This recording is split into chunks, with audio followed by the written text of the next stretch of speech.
Hi, hello, నమస్తే. ఒక మంచి విషయం మిత్రమా. ఎంతటి కోటీశ్వరుడైనా లక్షలు ఖర్చు పెట్టగలిగే స్థోమత ఉన్న మానవత్వాన్ని మరిచి నిర్దయగా ప్రవర్తిస్తే అందరూ అసహ్యించుకుంటారు.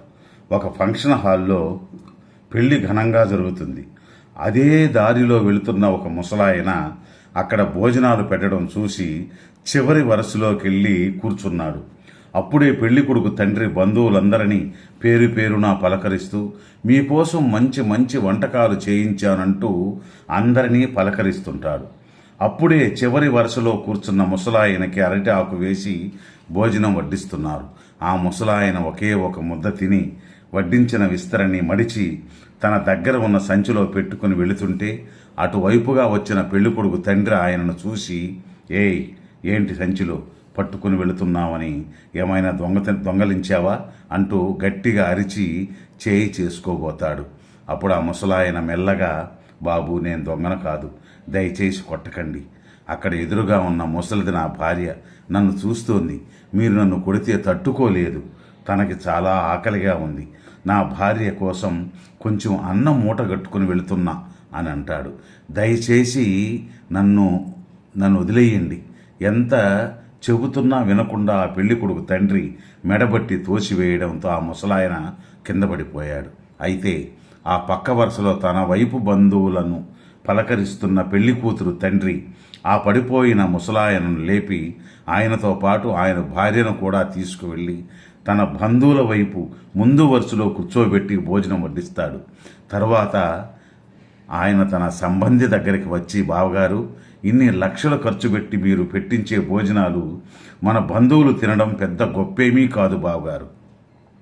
భోంచేసిన బంధువులు ఈ కూర బాగలేదు, ఆ సాంబారు బాగలేదు, భోజనాలు అస్సలు బాగలేవని వంకలు పెట్టి వెళ్ళిపోతారు. కానీ ఇలాంటి శుభకార్యాలలో అన్నమో రామచంద్ర అంటూ ఆకలితో వచ్చిన ఇలాంటి నిస్సహాయకులకు మనం పెట్టే ఒక్క పూట భోజనం ద్వారా వచ్చే పుణ్యం పెళ్లి చేసుకునే కొత్త దంపతులకు వారి భవిష్యత్తులో ఎటువంటి కష్టం వచ్చినా అన్నమో రామచంద్ర అని అలమటించే స్థితి రాకుండా కాపాడుతుంది. అన్నట్టు మీకు విషయం తెలుసా? ఈ పెద్దాయన భోజనానికి కూర్చోకముందు పెళ్లి మండపంలోకి వెళ్ళి వధూవరును ఆశీర్వదించి తన చేతికి ఉన్న వెండి ఉంగరాన్ని వధూవరులకు కానుకగా చదివించిన తర్వాతే ఆయన భోజనానికి కూర్చున్నాడు.